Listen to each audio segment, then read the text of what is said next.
And we're going to start in 3 minutes. Oh, okay. I just wanted to make sure I got that right. You're going to do all that, right? Yep.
All right, everybody, we're going to rip it off in 1 minute. 1 minute, we're going to start the show. 1 minute. Hope everybody's having a great Saturday on the beach. It's a lovely day out.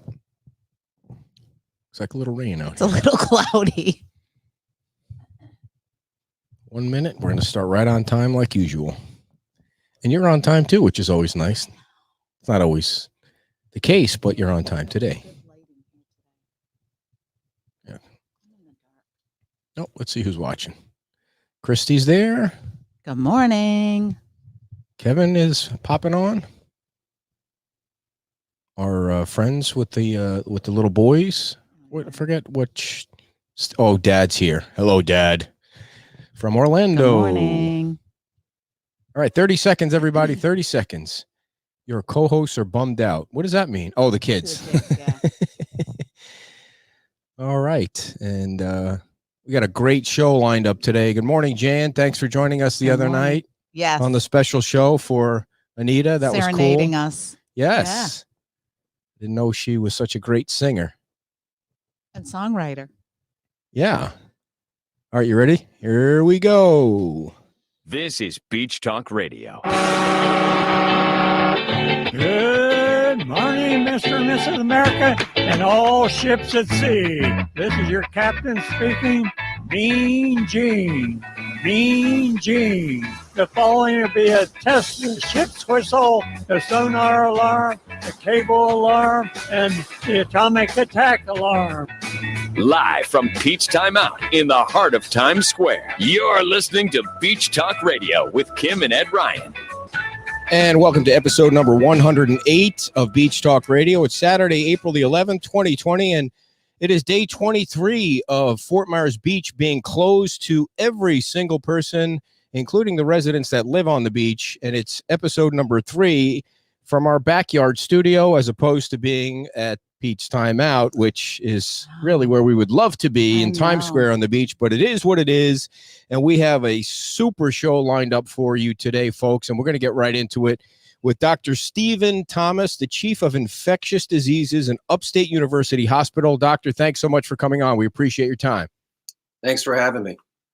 Yes, and I just want to thank you and all the healthcare workers that are out there for tirelessly working to support patients and families who are dealing with this pandemic. So thanks to you and everyone, everyone everywhere that's dealing with this. So we appreciate you coming on and taking the time this morning.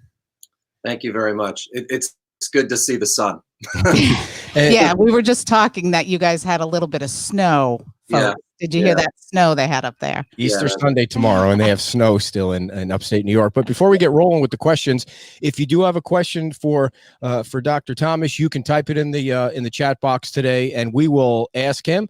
We don't know if he can answer every single question yet, but we'll give it a shot. So Doc, tell us exactly what you do at the hospital, and so people know exactly what you're dealing with now. Sure. So as you mentioned, I'm the Chief of Infectious Diseases. So I'm an adult infectious diseases physician. And so normally what I do is I run a division of healthcare providers who take care of people with infectious diseases. And then another part of my job is I direct an Institute for Global Health and Translational Sciences. And so what they do is we do research and development of medical countermeasures against infectious diseases. So things like vaccines and drugs and diagnostic tests. But my new job as of the beginning of March is we have a COVID incident command here to try to respond to what's going on. And I'm the commander of that team. So it's about 75 to 80 people in the hospital that all have very specific jobs to prepare for and to react to the COVID pandemic that's occurring.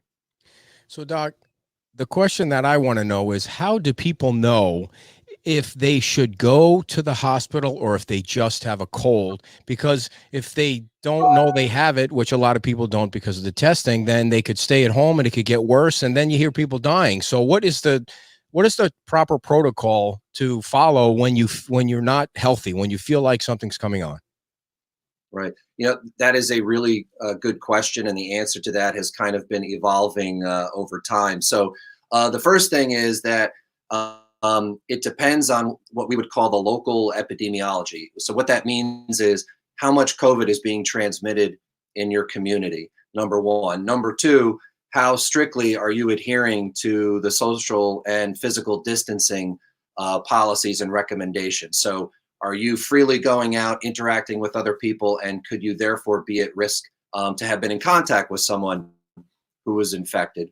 And then the third thing to consider would be, there are certain people that do much worse with this disease than others. And so it would seem that people who are older have the potential to do much worse if they get infected. So people over 55, 60 years of age, people who have pre-existing medical problems. So things like diabetes or heart disease or lung disease or kidney disease.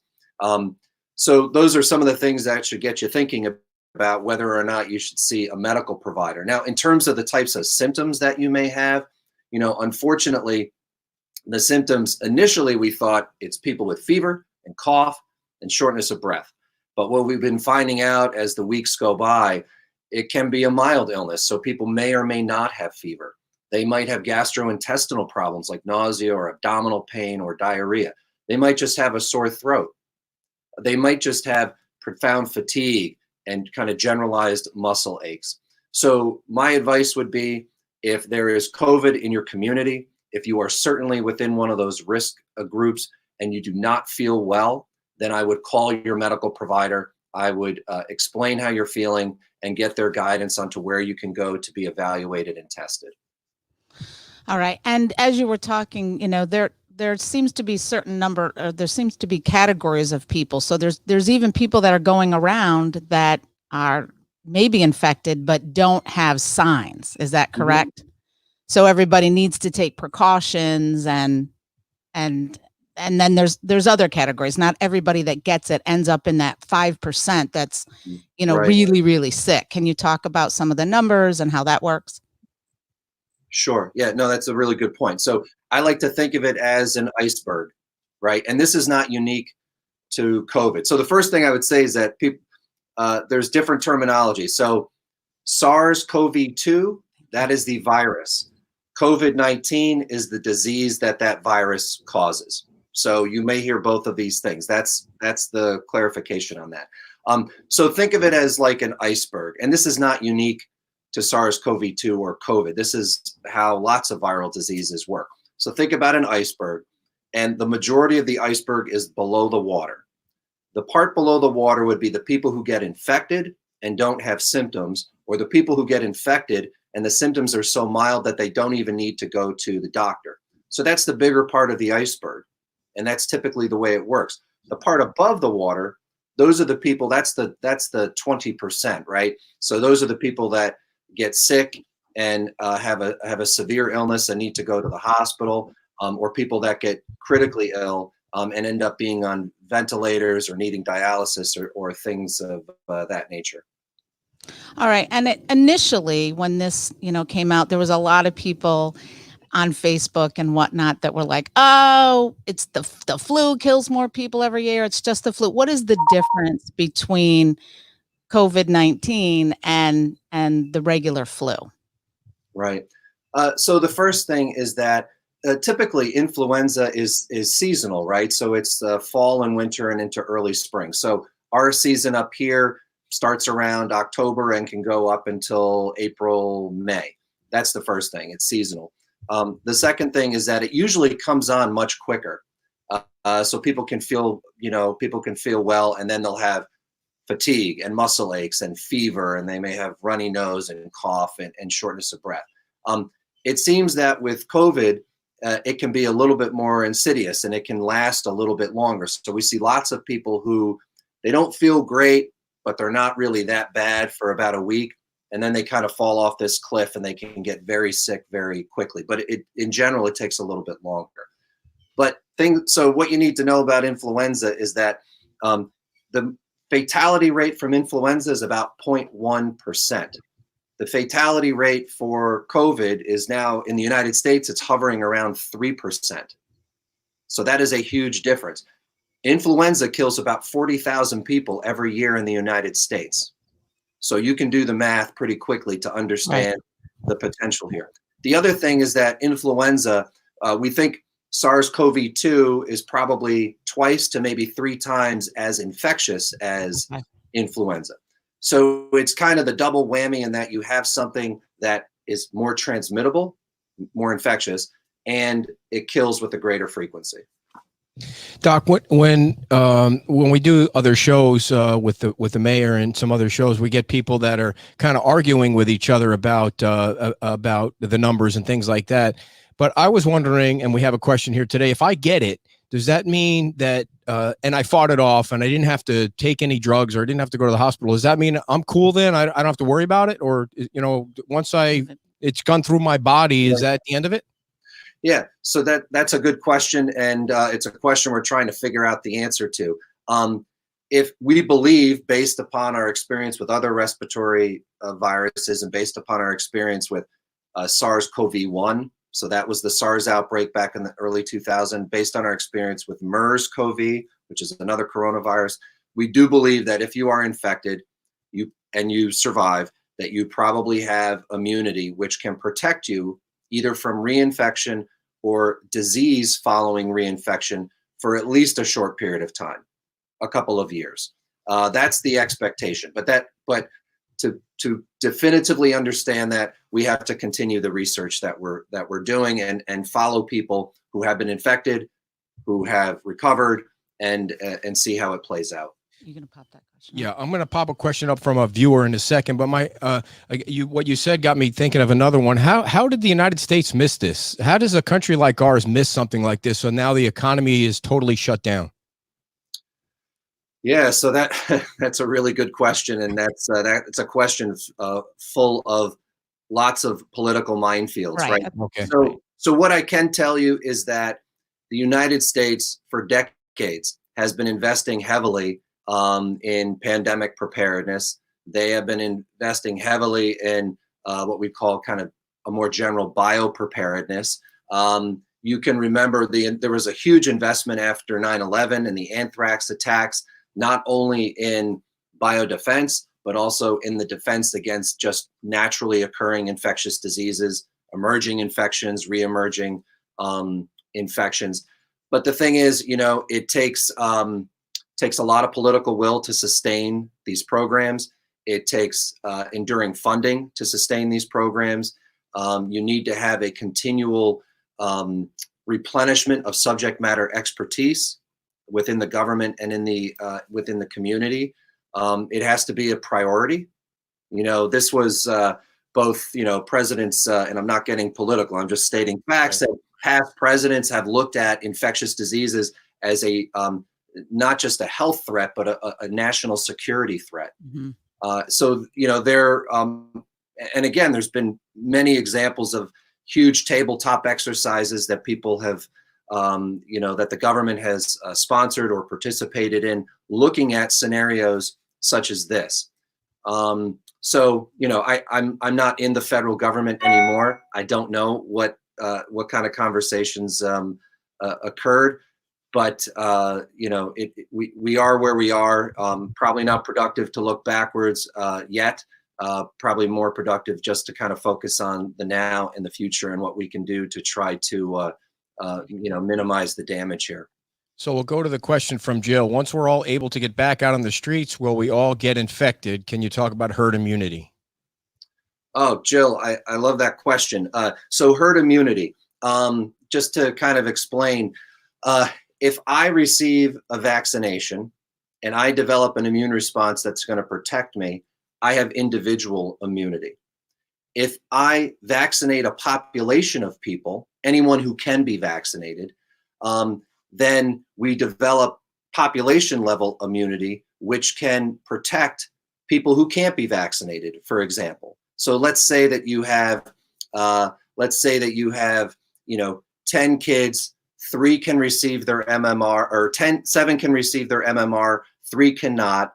The likelihood of those 3 children getting measles, for example, is much, much lower because the other 7 kids have been vaccinated, and it's going to be very difficult for the virus to make its way into that. So that's kind of the concept of herd immunity. I just had this conversation yesterday with somebody. Herd immunity relies upon the number of people who get infected and the number of people who develop immunity. For every disease, it's a little bit different, but typically it's up in the 70 or 80% range. So 70 or 80% of a population needs to have immunity for herd immunity to be able to protect everybody else who does not have immunity. I do not know, and I don't think anybody knows, what percent of the United States population, or even within states or even within counties, have been infected. And it goes back to the iceberg, right? Because the majority of people who have been infected, we probably don't even know that they've been infected, but they still likely have immunity. So Jill asked a really great question that unfortunately we're not going to really know the answer until probably a couple of months down the road and good antibody tests come out and we can do those sorts of studies.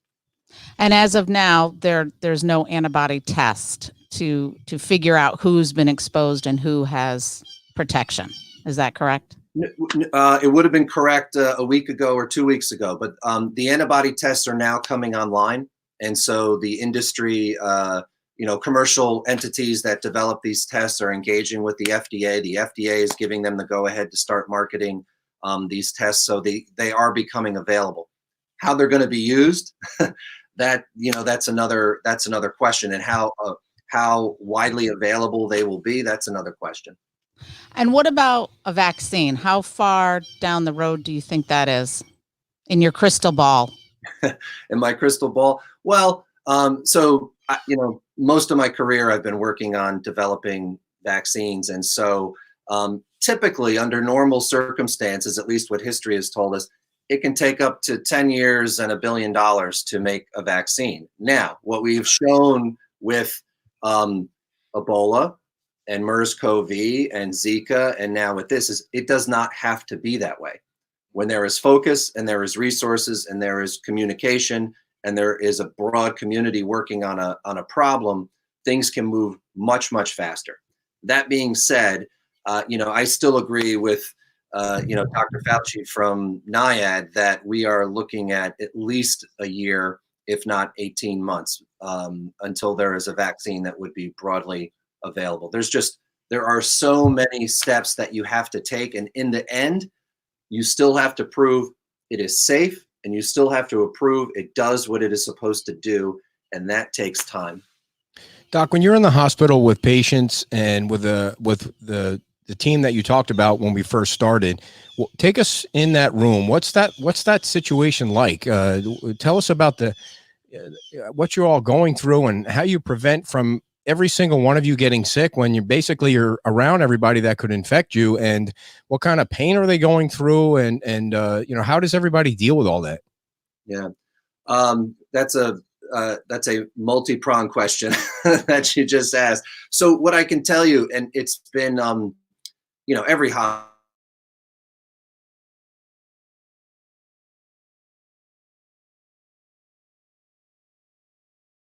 All right. Well, it appears we're having a little technical difficulty right right now. On a good question. He froze up. I know. If he can hear us, maybe he can reset his phone.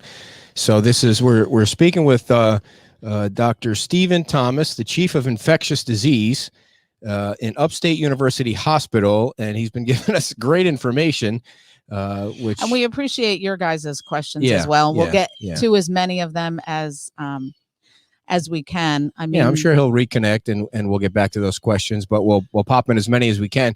And then as soon as we're finished with Dr. Thomas, Charlie McDonald is going to come on with us. And Charlie is he's a photographer in Naples, and he's had the disease, or I don't know if I should say he's had it or he still has it, but I know he had it for a while. There were a couple of news stories that that they did on Charlie. So we're going to talk to him. And then Janine's going to check in with us toward the end of the show and give us an update on how the shirts are going. That's one of the best programs that they came up with down there to help the people that are working in the restaurant business and also in the hotel business. So we're going to get an update from Janine on all that. And just like that, the doctor is back. And luckily we have a little bit of a radio background so we can fill in the space there. That was a short commercial break. And now back to the doctor. Yeah, technology. Okay, so what I was saying was personal protective equipment, right? The face shields, the goggles, the mask, the gown, the gloves. We are always in a balancing act because the supply and the resupply it's not guaranteed, right? So we have to operate under the concept sometimes that we have what we have. So we have to maximally protect our healthcare workers today, but also try to plan for a surge when there are going to be a lot more infected people in the hospital. So about a week and a half ago, maybe about 2 weeks ago, when the number of cases started to do this in our area, we went to universal masking within the hospital. Every patient who could wear one, every visitor, every employee walks around with one of these ear loop masks. So this is a mask that if you are sick, can help protect other people from getting sick. This isn't the mask that protects you from someone else who's sick, right? So everybody wears these for a couple of reasons. One, which you had mentioned before, we don't know who's infected. We don't know if they don't have symptoms. We don't know if it's before they're developing symptoms. So everyone wears one of those. And then when people have to go and see patients, they wear what we call this N95 mask, or they wear the battery operated, what we call a PAPR. It's a big hood with a shield and it's positive pressure there. If you go into the intensive care unit, what you're going to see, and this is kind of unique, it's not normally like this. You're going to see a bunch of rooms. Everyone's got their own private room. The door is closed, right? And you're going to see IV poles outside of the rooms. And you've seen this on, national television shows. You can, the nightly news, you see that. That's not typically what we do. Typically with the tubing is much shorter, but we now are using this really long tubing. We're putting the IV poles outside because nurses need to change things on IV poles multiple times an hour. If the thing was in the room, they would have to put on new PPE every single time, right? So it's lots of IVs, a lot of people, about 60% of our patients who we have in the hospital end up being on ventilators, so breathing machines. Some people need dialysis. Some people need even more intense measures than that. So these are very, very sick people. And then there's about 40% of people who are not as sick. They don't need an intensive care unit setting, but they're having fever, they have muscle aches, they have fatigue, they may have shortness of breath, they have cough. And again, there's no definitive therapy for this virus yet. And so we just have to treat their symptoms, keep them as comfortable as possible, and watch for signs that they might be going in the wrong direction and they need an intensive care unit setting. We have had very, very young people who they were doing okay. So these are people in their 20s. They're doing okay, and then they fall off this cliff. They end up in the intensive care unit. And then after a couple of days, they seem to rebound again. And that really makes everyone feel really, really good when you have a save and somebody bounces back. And is that what's different about, about COVID, is that, you see this specific people seem to, it's obvious if you have a pre-existing condition that you're going to be at a higher risk for getting really, really sick. But then there's these sort of outliers that don't seem to have a pre-existing situation. We actually had that here in Fort Myers where a DJ got sick, and 39, I think he was, and he did not survive. And as far as we all know, he did not have a pre-existing condition. So you've got people they don't even know they were sick, and then young people who, for no other reason, and end up with a really unfortunate outcome. So any insights on that? Yeah, I mean, there are the, I guess to quote the former Secretary of Defense, there are the known knowns, right? So we know that people that have COPD, or people that have kidney disease, or people that may have rheumatologic diseases like lupus and those sorts of things, and people that are more than 60, 70 years of age, we know that they have a much higher risk of not doing well with this disease and potentially dying from it. But then, they are the known unknowns, which is we know you're infected, but we don't know why you're so sick because you don't have any other medical problems. You're a young person. And those are the types of things that we're trying to look into. So is there a genetic component to this, right? So there's been a lot of news recently about the African-American population and how in some places they are disproportionately being infected and disproportionately having severe disease and not surviving. So is that something is that a genetic issue, or is that just another issue, what we would call these kind of social determinants of health, where people that are in certain socioeconomic status groups, or they're in, live in certain types of environments, always do worse with infectious diseases? So it's a good question. We're trying to figure it out. And it's the question that applies to kids as well, right? So we know children can get infected. We know that they can get ill, but for the most part, kids do very well with this disease. So why is that? Is it their immune system? Is it the fact that maybe their lungs and the types of what we call receptors that you need in your tissues where the virus will bind? Is it that they don't have the same receptors yet that adults have? Is it has something to do with infections you've had in the past?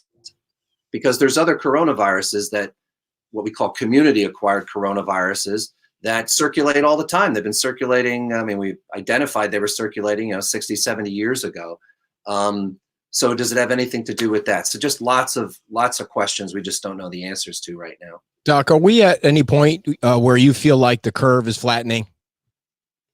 So what we have, you can look at a map of the United States and you can see where the activity is. And basically what you have is multiple epidemics within the United States. You have New York and Jersey and Connecticut. You have Detroit. You have Los Angeles. You have New Orleans.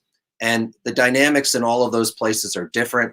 The factors that are contributing to the rate of infection, although there are many common factors, there are other factors that make it a little bit different. So it really depends on where you're talking about. So New York State, the governor has said a couple of times that, based on the information he's getting, that it seems like there are fewer and fewer new cases identified every day. Even though the death rate is going up, there are fewer and fewer new cases identified every day.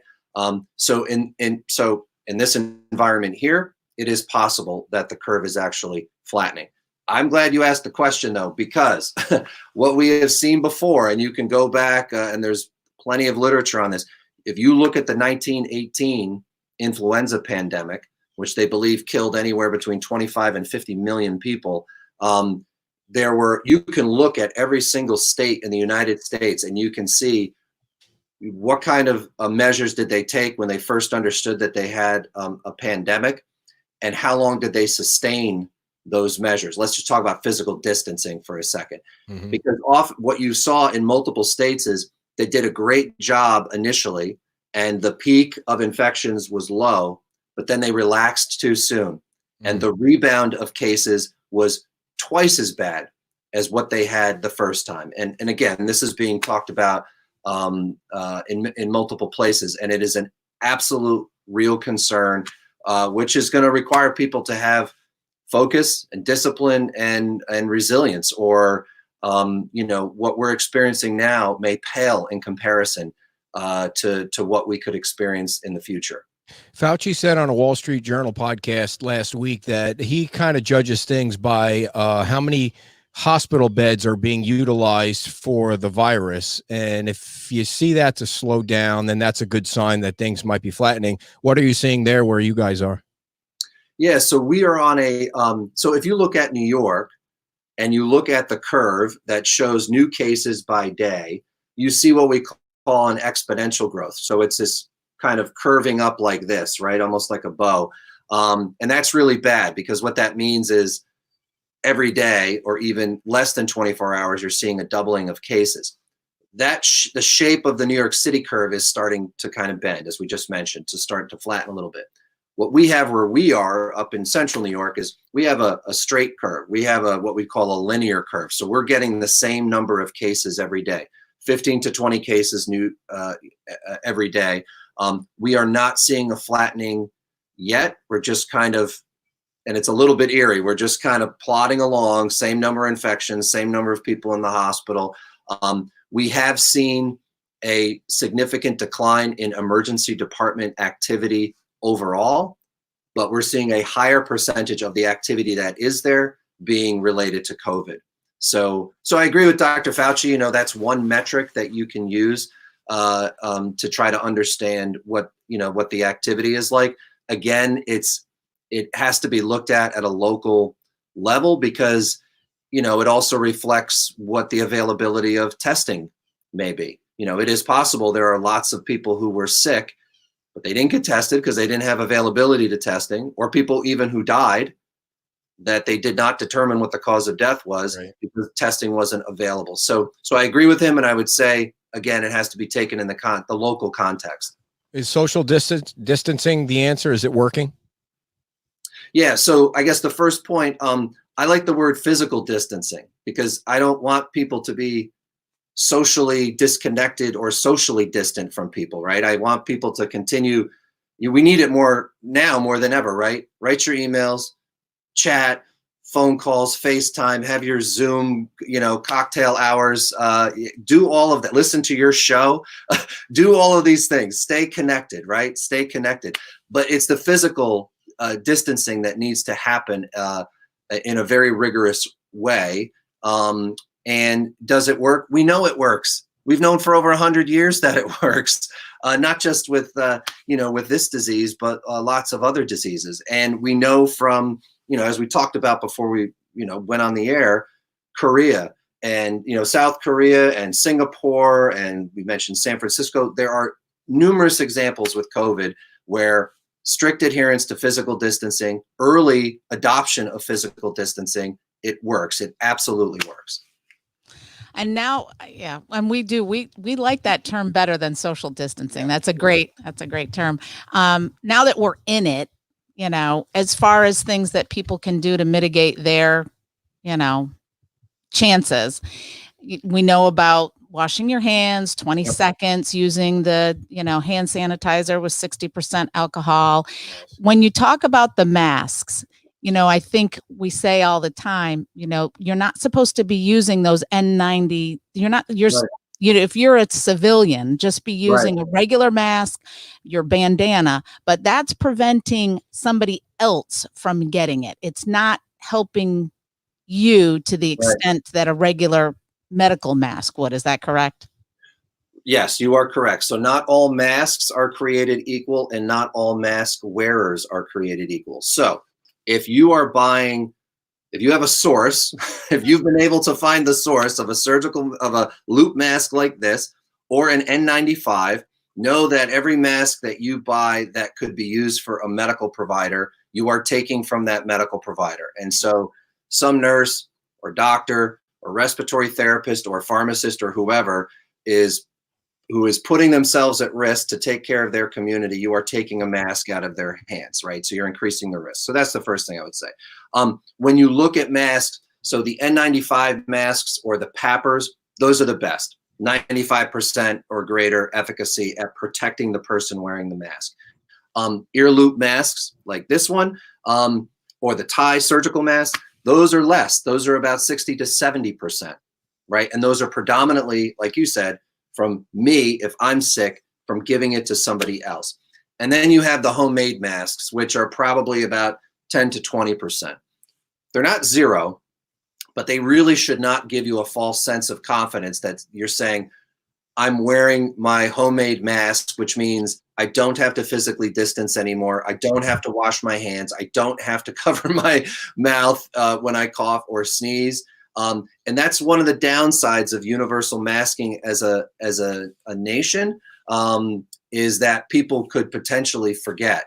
Now, there's a lot of positives, though. Again, it's not zero. It's still about 10 to 20%. But it can also remind people, listen, we're still in a pandemic. We still need to wash our hands. We still need to physically distance. It's not this abstract thought. It's, wow, I'm looking around and a bunch of people are wearing masks. And it's also good to reduce stigma.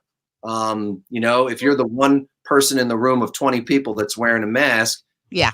That's one thing. If you're one of 20 people wearing masks, it's a whole different thing. You're all in this together. Should we in the future never shake hands again? And I mean, things are going to be different. I mean, a guy went to shake my hand the other day and I said, are you kidding me? Get away. No, I mean, we could still say hi, but Right. I mean, there's certain things that will avoid germs changing hands forever, right? Yeah. I think, I haven't wrapped my brain around what new forms of salutations will be in the future. But I will say this: I am hoping that this motivates people to become frequent and habitual hand washers for the rest of their lives. Because COVID or not, tons of things are spread every day by touching something or touching somebody and then touching your eyes, your nose, or your mouth. So it's not just this; it's bacterial infections like MRSA. It's any things that can cause diarrheal diseases, norovirus, things like that. So I don't know what greetings will look like in the future, but I do hope that people really start washing their hands habitually and for the rest of their lives, because it will help in many ways.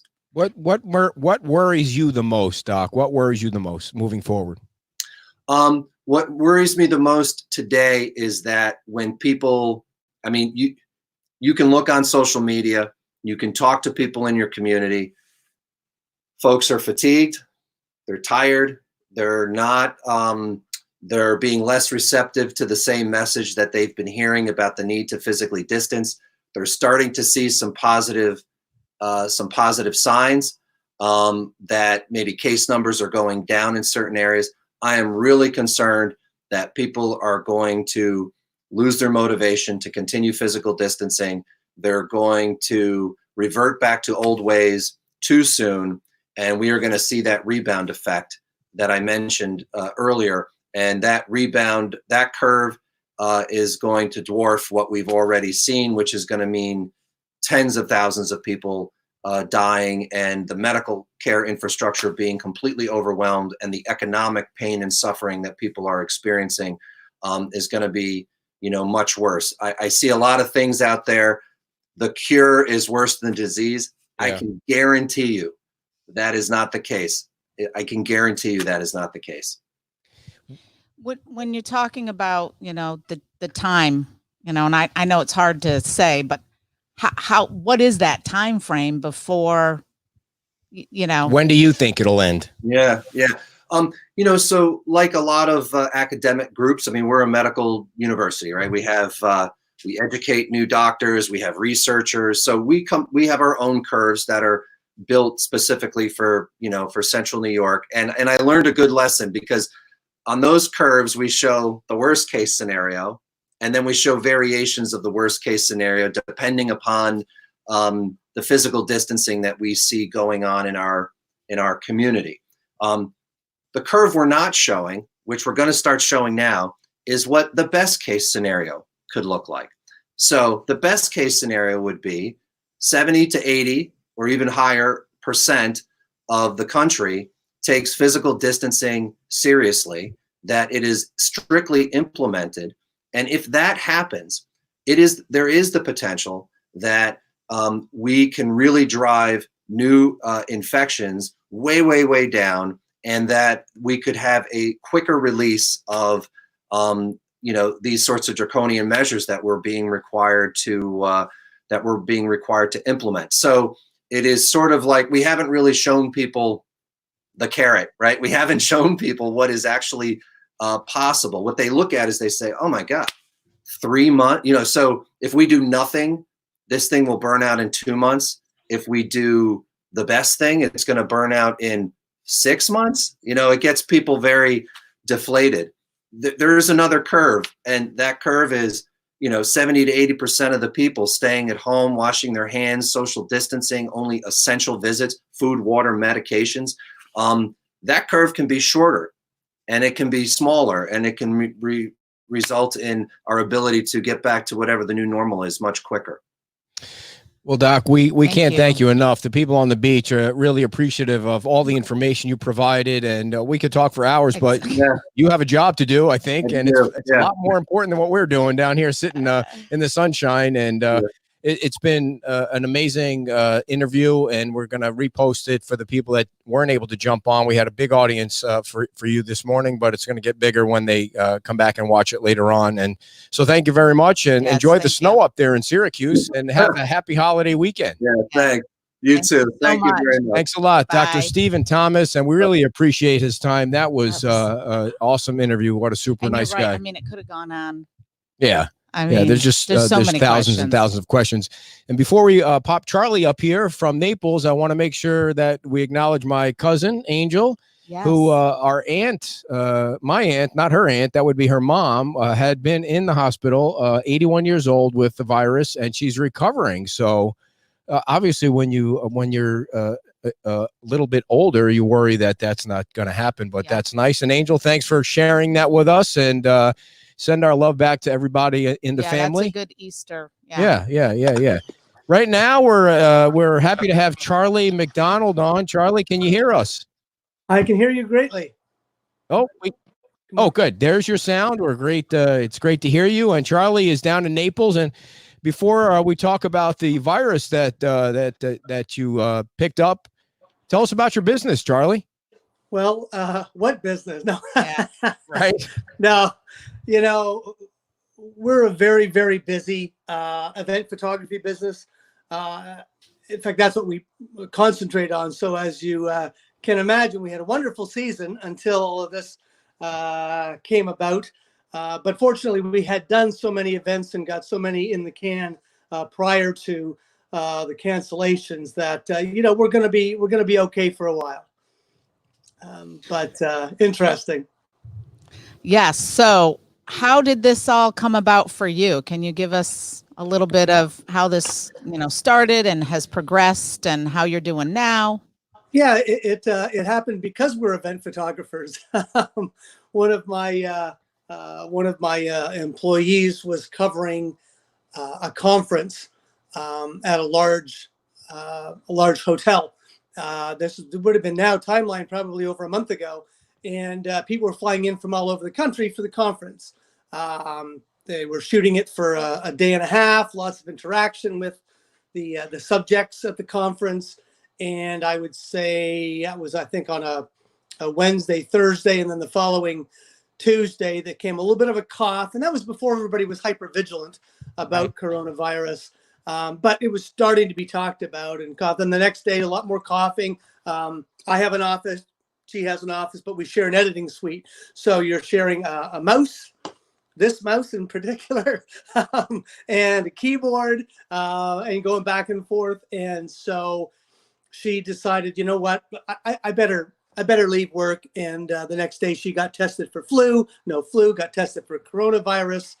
Her results came on the Sunday, but the Saturday morning I woke up with a fever and a cough. And I said, okay, guess what? I'm going down that road because I just never get sick. And so then you went and got tested. You contacted your healthcare provider, got tested.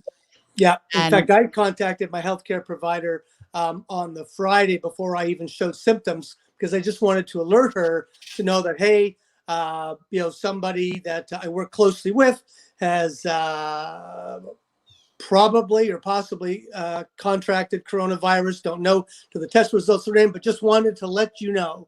Right. And then over the weekend, when I was informed that my, coworker had actually officially the results came back, I popped a quick message to my physician on the Sunday to let her know when she came into the office on Monday morning. Perfect. She sent me an email back saying, I've written you an order for your test. Go to Naples Medical Center, call them ahead of time. Great protocol. They knew precisely the moment I was going to be walking in the door so that I wouldn't be around anybody else. They had somebody meet me who was masked up, took me 10 feet away to an examination room where we did the wonderful swab up the nose. Yeah, we've heard that. That's pretty aggressive. Yeah, as the nurse explained to me, first of all, she said, let me know when this starts to hurt.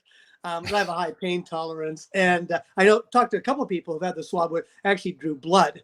Didn't draw blood on me, but she said, the efficacy of the test, it's important to get up there and get as far into your nasal passages as possible. You would think there'd be another way of them to figure that out. But I was listening to a radio show yesterday, and he got the disease too, and he said it felt like they were pushing that thing through his brain. And I mean, exactly. That is exactly the feel. The tears well up in your eyes. Oh my. And I never sneeze, and of course sneezing is a bad thing if you've. But I that introduced a couple sneezes in me about 2 minutes later, just reacting from the swab. But you got to do what you got to do. How sick did you get, Charlie? I mean, how bad did it feel, and did you get worried? Yeah, I was lucky. My employee was flat in bed for 5 days, just absolutely felt like she'd been hit by a Mack truck. With me, I don't usually, I am lucky. I don't usually have big symptoms if the flu or a cold's going around, but my temperature spiked to 103 a couple times. Oof. I'm thinking, okay, this is not good. So I live by myself, which is good in a sense because I didn't pass it to anybody else, but there's nobody to take care of me, so I'm taking care of myself. So pop a couple Tylenol, half an hour later, fever comes down. There was one day I thought, well, you know what? I'm going to let my body fight this. Let me see if my body can fight it on its own. That was not a good move. And so again, it was going out just over 103. I said, okay, couple Tylenol, half an hour later, back down. But brain fog and the lack of taste and smell were the kind of the biggest symptoms. You're feeling okay, but a job that, let's say you're composing an email that might take 10 minutes, it ends up taking like 30 minutes because you just can't concentrate. And definitely the sense of smell and taste. Oh my gosh, what that's hard to live with for a guy who likes to eat food. It's I have lemon. One of my favorite smells in the world is a lemon blossom. My lemon tree was out blooming. I said, oh great, let me use the first blooms. Nothing. Could not smell anything. And how long were you, how long was the hardest part? And then, how long was it lingering till do you feel better now? Like you at 100% now?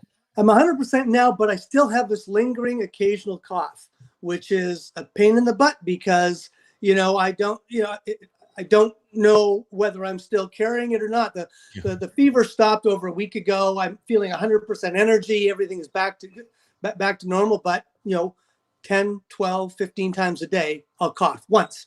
Somebody says, take a lozenge. There's nothing to take a lozenge for. It's just one cough, and then half an hour later, maybe another cough, maybe an hour and a half. I'll go 3 hours. So that's the frustrating part because am I carrying or I'm not?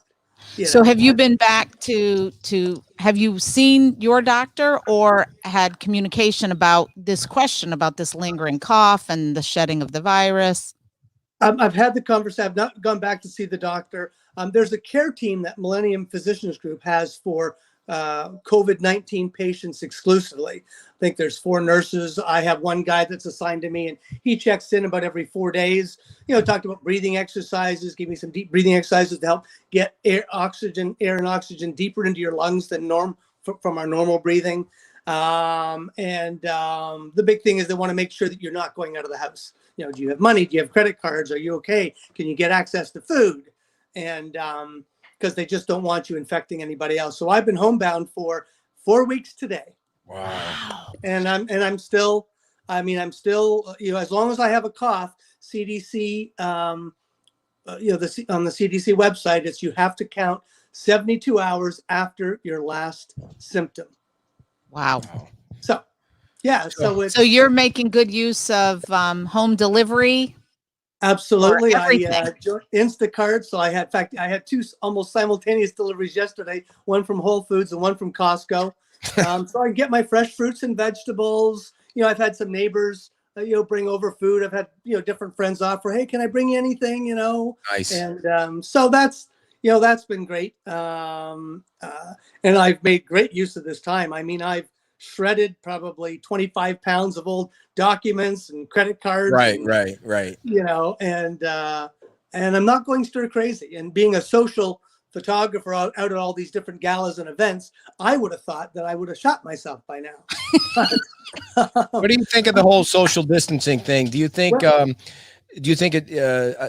kind of a silly question for you because that's all you're doing right now? And do you think it's working overall? And do you see or hear from people obeying that where you are in Naples? They are, and I thought your guest before me, he was very eloquent and he was great. And I love the concept of him using the term physical distancing. Yeah, that you guys need to promote that on. I know you're right, and that needs to be the talk of the country, because that's really, it's physical. It's not social distancing. We want to be social. So it's that was brilliant that you guys had that discussion. So, but I know that the physical distancing, you hear all the studies, and of course I have all the time to be researching this stuff like crazy. So I've got 4 screens on my one computer because I'm originally from Canada. I've got the Canadian death totals. I've got Florida, I've got the world, and I've got the US, and I'm looking at the updates, but I'm also following the CDC and a lot of the news programming when they're interviewing actual scientists who, in infectious disease. And, I know they're huge on it. I'm glad I'm doing it.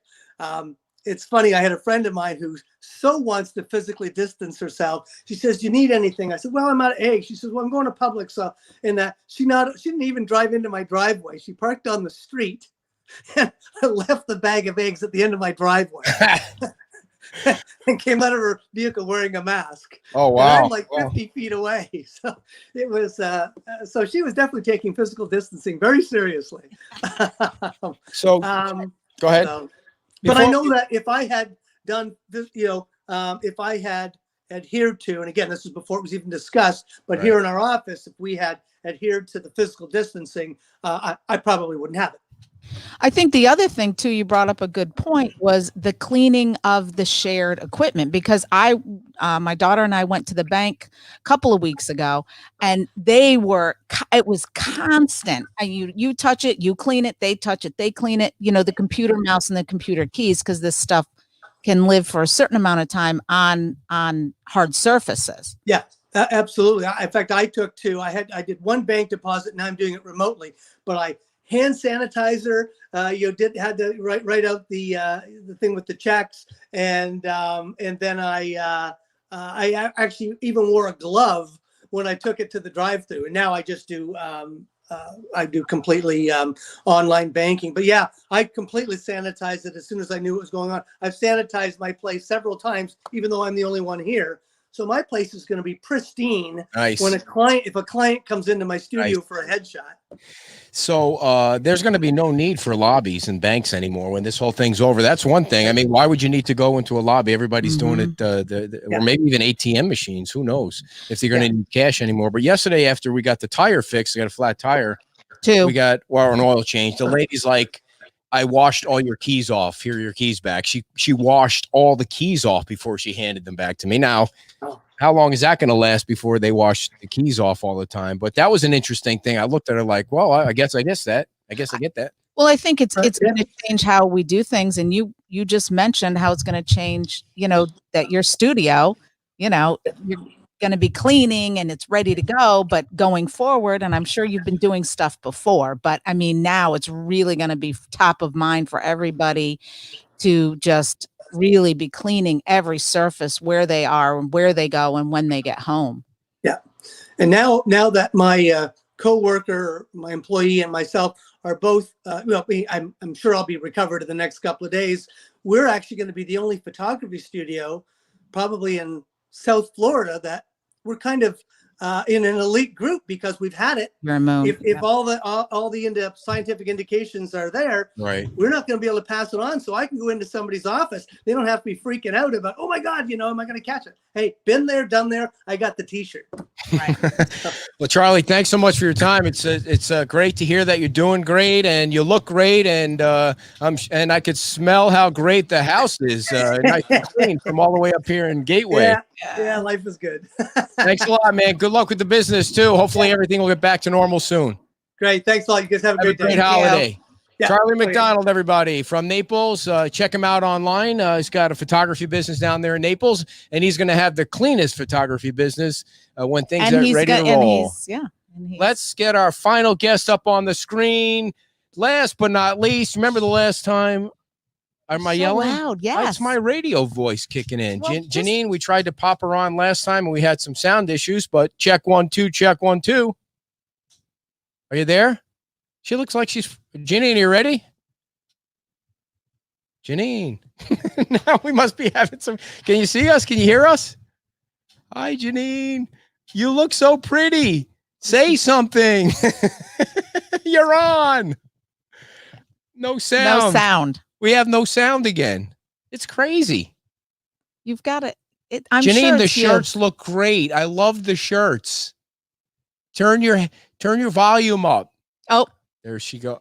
It must Well- be. What is the thing with Janine? One thing I wanted to mention oh to boy. folks. Here we go, folks. that Check this One out. of the reasons you should never shop for toilet paper on Amazon is because things always appear bigger in the rearview mirror than they do in person. This is a $16 roll or package of toilet paper. That is very small toilet paper. I would use one per sitting. It came who from sells China. How would you ever think that I don't know toilet if they paper have rolls smaller. were going to be that small? Maybe Who- in China they have smaller toilet paper. I know, but rolls. where? I've never seen in my life until I bought it. So $16 for It's gotta go 12 back. rolls of toilet paper. Incredible thing. There's Janine again. She's back up. She's got no sound again. Turn the volume up on whatever. I can't believe this. We got jinxed. She's got her headphones on. I know she looks fabulous. She's got nice pictures in the background I there. know. Yeah, and she's got her shirt on.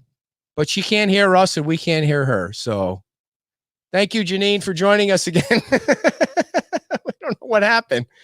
Isn't that strange? It's happened twice with Janine. Now Well, you're going I to blame it think on me. I You am blamed it gonna on me blame the it on first you time. How because- could it be my fault this time? Because did you do a pre-check with her? I did not because I forgot to send her the link. All right. Well, you have to do a pre-check because you think it's easy to do and they don't. Well, I can tell you that they're I don't know how many T-shirts now they've sold. I know. We I'm got to get sure all that it's information. tons and tons and tons for the hashtag We Are FMB. Right. The shirt that I'm wearing, we are FNB. And the money is going in gift cards to service industry workers to help Right, support them right. through this difficult time. $28,000 raised. Look, we're Here going to do we it go. like this. We'll Yeah, there figure you it go. out one way or another. 28,000. What's the website? Put the website on there so people can figure out where to go. Where do they go? The website. Post the website. I can't believe this happened twice. I can't either. Yeah. Well, that's Actually, that's a good idea. You keep talking, dear. Okay. Call my phone and we'll pipe her in on the phone. Call my phone. Call me. Call me. So We'll put her on that way. $28,000 raised so far, and that money, like we said, is in gift cards for, I believe, groceries for folks to go. She said 360 have applied, so 360 people are benefiting from the monies that have been raised from you guys purchasing these really cool shirts. The color is amazing. It's actually the color of the little bar at the bottom. It's a beautiful light tealish color. Hi, it's Janine. We I can't both take a have call them. right now, but if you leave a message, I'll get back to you. I'm getting her voicemail. Oh, well, she's doing it. She's doing it on the, she's Oh, there popping she it up. is. Hold on. Hold it. Oh, we might have her on the phone. Yep. Let's see. Hi. You're right, Eddie. Oh, we It got is you. his fault. I don't know. It's the iPad, so I'm so Oh, using an iPad. No worries. We got you on now. We figured it out. There's always a plan B. So you Yay. told us $28,000 has been raised. it's incredible. $28,835. There you At go. the end of this weekend, we are going to reach that $30,000 mark. Which 30,000. is incredible. Everybody, your T-shirt, buying your T-shirts, your donations are coming in. We had hoped when we started this program to raise $7,500. And we are so proud of our community and the people up north that are buying it to support our community. It's been great. I'm so proud of our team. It really is a team effort, and our community is included in that team. So I have some other really exciting numbers. Okay, cool. Before you do that, Yes. Can you lower the camera a little bit so we can see your? There you go. Now you're in the full screen there, and full screen. There you go. So you have more information. So go right ahead. Okay, so we have had 360 hospitality workers apply so far. So we're still looking for applications. So if you're out there or you're a business owner and your employees are not working or have been displaced, visit the Fort Myers Beach CF.com website, which will be in the comments. Our PR person, Tanya Keller, will be posting that information. So download the application and take a picture of it and then email it to us. So we want to get help in the form of a $50 gift card to Publix. And we started the distribution of that already. Mhm. And I'm excited to say that we've already done 245 gift cards that have been given out. And this has only been 3 weeks. 3 weeks ago today, Anita and I had this idea. Right. And it's great. We need more applications to come in. Are you able to turn the shirts around as quickly as you'd like to? And are you getting a good price on the shirts? We are very, Krusty Pete's, Dave Anderson is amazing. He got us a great price. The shirt cost is $5, so $10 of that 15 goes back. Awesome. The price of $21 covers the postage for the shirts. So it is a great deal that we've gotten from Krusty Pete's, and he has been working tirelessly day and night. I can text him at any time and he'll answer. So that's really cool. And the turnaround time has gotten much better. We did not anticipate. We bought 500 shirts in the very beginning, and to have sold this many, we're on our 7th or 8th run of shirts.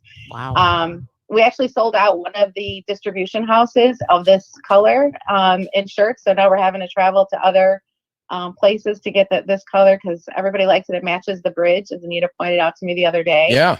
It matches the bridge, and it's a great color. Plus, you want to see the same color shirts, and you want to see everybody walking around in them, and you know exactly what it is because it's kind of unique. It is. Now Definitely. you said this. Go ahead. I see people. It's really cool to be, when I'm dropping something off on the beach. I live in Estero, so when I'm coming to the beach and I see people walking around and riding their bikes, it's really, really cool. I love it. Now the shirts are $15, but you will take more. And we encourage do. more. We do, and people are so generous. They'll put in, $100, and Nice. we email them back, and they only want 1 or 2 shirts. Nice. We've had people just yesterday. We did a distribution. Kelly Smith and I did a distribution, and people asked what we were doing. When we told them, they gave us money. I think we raised $100 yesterday, just sitting. People were curious what we were doing. They think we're a testing site, which, we have to let them know right away we're not a testing site. So, Ginny, let me ask you this. And you don't, if you place an order, do you place an order for a certain number of shirts? Yes. And is that order, what I'm trying to get at is if somebody wanted to call you after this show and say, I'm buying the next batch, what would that price be? Actually, we've been buying them in bulk. After the first week and how many shirts that we sold and not knowing, Dave went ahead and just bought out that one distribution house. He's keeping ahead of the order. This is what he does for a living. Gotcha. We told him 500 shirts. So he has shirts in stock. It just, sometimes the mediums go faster than the extra larges and stuff. So we do have shirts in stock, and we're back down to filling the orders within 2 days. So Very nice. They can either pick them up or a member of our team will deliver them. Jan Fleming is head of our delivery. She's doing amazing. And so, our turnaround time is so much faster. People up north have them. They're sending in their pictures. So we're actually going to do something really super cool. We're going to announce on Monday in conjunction with the Fort Myers Beach Film Festival. So watch Monday night, our Facebook page for a really cool announcement on what we're going to that's a teaser right Well, there, everybody. It's a teaser. When you were talking about people sending in pictures of them in their shirts, I was going to ask is there something that you're doing, to show that? But I don't want to do that. That's going to give your stuff away. I will again say the Fort Myers Beach Film Festival, and Kyle Thompson is our programming director. He's up in Philadelphia, so look for a message from him Monday night on what we're doing next. What did you just ask? You totally lost me. Like now you're speaking in tongues and I don't even get it. She's got it. We She got knows it. where I'm going. Just move on. Okay, how many shirts do you think are out there in the sphere there, in the ethosphere? I wish I knew how many shirts were out there because of the donations. Jan Fleming, this has been, there's so many aspects to this. We thought it literally was going to be buy a t-shirt, get a gift card, and record it. And it's taken on where we all have departments. So I'm kind of overall with Anita, we, talk daily on what we're going to sell next. We actually are going to sell some more stuff because everybody, again, we said this is not just about corona virus. It's also about being a community. And we hope that people will use this in the future for positive things. We have some ideas on what we want to do as soon as we are all able to go out and socialize again. So there'll be a hashtag We Are FMB event that we'll do somewhere, or else island-wide. We're still putting all the details together on that. So it's really a positive message. It's all about our community. And $28,000. I'm telling you, by Monday I'll have a $30,000. You created a monster here. You know A what? good one. No, we reminded everybody who we are. We reminded everybody that we are Fort Myers Beach, and we will all get through this together. Yeah, and this can't end when the virus is over, right? You have to keep it It will going not. now because it's I like know. it's a movement. It's a movement. That's what we said. Anita and I said it was initiative, and now it's a movement. And we're so excited that everybody's participating and want to help and sell shirts. And we practice social distancing. So We right call now it we're physical. We call it practicing- physical Yes, distancing from now on. Okay, just so you I know like that. physical distancing. And I you- like physical And you know what? distancing. The shirts and the movement are a way to get back socially. So I mean, it combats agree. that. Yeah. So you can I agree. maintain the physical distance, but still be socially active by joining this movement and supporting this movement and the folks at the beach. Yeah, definitely. And I look forward to seeing everybody on the beach, as does everyone else. I miss it. I'm in Estero. My parents live on the beach, so I'm there all the time. Most of my friends live on the beach, so I can't wait to get back. I'm on the beach a little bit doing deliveries or the distribution sites, but I can't wait to walk and put my toes in the sand again like everybody else. You keep saying Anita. Anita who? I know. It's this woman. Anita. Citizen? I met her like 25 years ago. Yeah. And she's like a big sister to me, but I don't think anybody else knows her. We had her on the show the other day. Her hair looked fabulous. She looked very She did. relaxed. And I got up, I washed my hair today because I did not want you to comment on my hair. now, why would I do that? It's me and Anita got a hair thing. That's what it is. The two I of us. text her actually while she's on. I text her and I'm like, "Nice hair." dude." That's why we have these hats. So Yes. that I don't have to worry about that. Cool. Yeah. When people are walking by, you lost your lighting there. You lean forward a Oh, little there bit. we There go. you go. There, it's back. Now it's my computer going in and out. Oh, okay. When people, we got to send you out some lighting and a green screen, and although you got lots of pictures over there. So, It's all film festival related. Oh, very nice. Website. what? Can you pop up the website in the comments? Okay. Go back up. All right. People Let's are see. asking- Tanya has been on here, kind of popping things up so people can see it. Speaking But of, there it is right Yeah, there. we're gonna pop up the website. There Tanya you go. is our PR. She's volunteered her PR. I think I mentioned this before. She's up in Virginia. That's Oh. how far she, her husband, Randy Keller, was in the command here in the Coast Guard on Fort Myers Beach. So they have strong ties to the community. So she's volunteered her time as well as Jan and Nita and Kelly Smith, all the community foundation, everybody. Well, if you're thinking about other items, hats Yeah. sell really well too. yeah, That yeah, that'd be make it cool. nice. Yeah. I know there were some, people have had crazy ideas on what we should sell, and they're funny, but hats are a good one. We've got some other little Beer mugs. Yes. Beer mugs would be good on the beach. People would- Koozies? yeah. I don't know about the koozies. People like Hand sanitizer. they don't need our ideas. Well, we're going forward, so we're hoping. I mean, hand sanitizer is always going to be used, but Oh, yeah. We've had some dog bandanas suggested. Ah. Mhm. So people, because they're putting their dogs in the shirts, which is super cute. So we'll do some dog bandanas and keep it going because we want people to keep donating. And after everybody has their shirts, then the next step will be something else. When But- you're driving down the beach or walking down the beach, I don't know if you're allowed to walk or No. whatever. When you're on the beach Nope. and you see somebody not wearing a shirt, do you yell out the window, "Hey, dumbass! Why? How come you're not wearing one of our shirts or something?" I mean, come that's on. That's pretty much what I do. If you see me, yeah. But I'm smart enough to use my son's car so that they don't know Nice. that it's me. It's my Nice, son's car. very nice. So, go ahead. No. Anything else you want to share with our 9 listeners today before we got it to No. work, which was nice? I know we have to do this. I don't know. I get something with the iPhone and the iPad, and I apologize. No for that. worries. We have to have you Right. on a consistent basis so you can keep giving us updates. And you can keep telling us how the shirts are selling, and we can keep guilting these people into helping everyone on the beach. How are the I don't- folks that you're helping? What's the response you're getting from those folks? Because I mean, they're just getting killed. You know, my son and I do this funny thing. Because we're quarantined now. He's still working, but when he comes home, we practice. He has to leave his shoes outside, shirt, clothes go in the wash machine immediately. So otherwise we're home.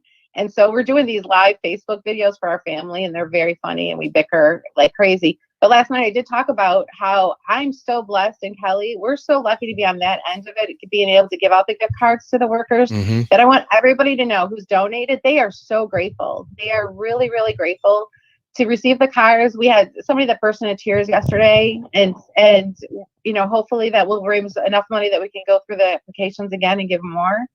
They, you know, go right to the grocery store. And I met somebody in Publix yesterday, a worker, the customer service manager.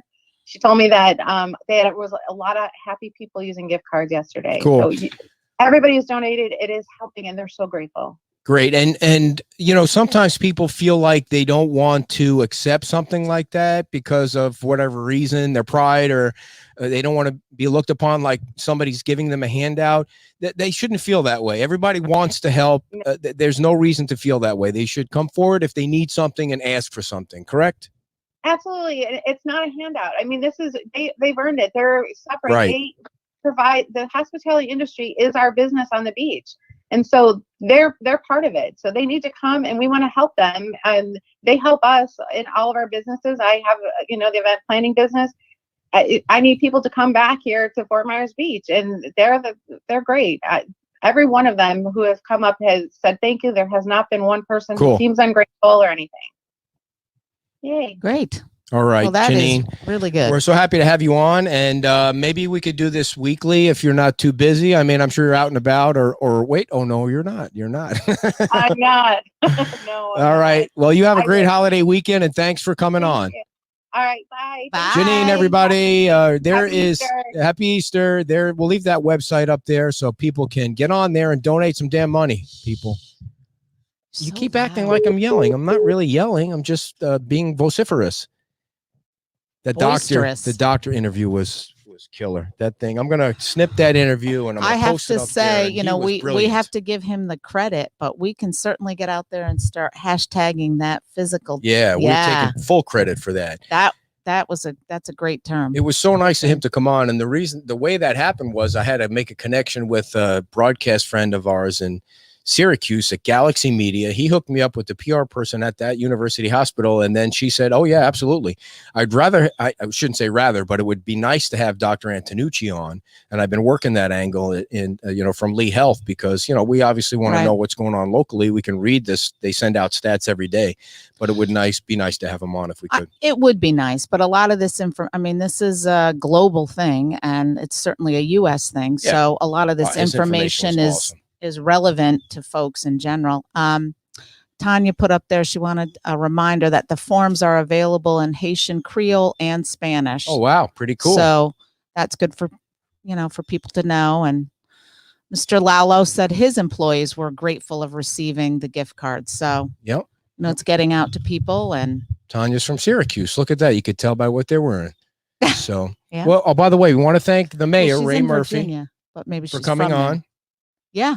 last night. If you didn't see the video last night, the mayor came on and gave us an update on his call with Senator Benaquisto and I guess probably Kevin Ruane and the Mayor Henderson, they all kind of get together and do a powwow. I think they do it every day. I don't know. I was late to that party last night. He was so. not happy that you weren't on the call to begin with. And I made up some lie excuse about what you were doing. And then you spent the whole night. And then you spent the whole night on the StreamYard with your mom and your sister. What? Yeah. Well, I have to say, the doctor, when we were talking about physical distancing, not, and increasing your socialization during this time. And so, it's hard for everybody to figure out how to do things. So, we're educating my mom on how to do StreamYard so that we can all, because the FaceTime doesn't always work in a group. And so we can all get together and hang out and at least, see each other that way. Did you call John Mr. Lalo? I might have. He didn't really like that. It makes him feel old. Not old, just respected. We respect him. And we also want to thank former Mayor Anita Saracita for putting up with our little fun show that we did on. Was that Thursday? You kind of ambushed her. She was not prepared. We had a bunch of her friends come on, Tom Torgerson and I didn't really know, or I would have probably leaked the secret. Yeah, because I don't like surprises. So that's a Thursday night video. All the videos are in the video archive, and obviously we have nothing to do, so we're just rambling on about nothing. Time to wrap it up. Yeah. We had 2 flat tires on the truck this week. And remember, never shop for toilet paper on Amazon because the pictures do not portray the right size rolls of toilet paper. Objects are definitely smaller than they appear. All right, everybody. Thanks a lot. And if we have more news to share with you during the week, we will pop on the Facebook. We have a great interview last week on Facebook that we did at my regular job with somebody about the small business loans that are just everyone's having a nightmare time with trying to get loans. And we're supposed to have our checks from the government on the 15th or by the 15th. So that'll be cool. Save that money. Spend it on the beach. All right, everybody. She's going to dance it out and we'll see you in a week. John wants us to go to Pete soon.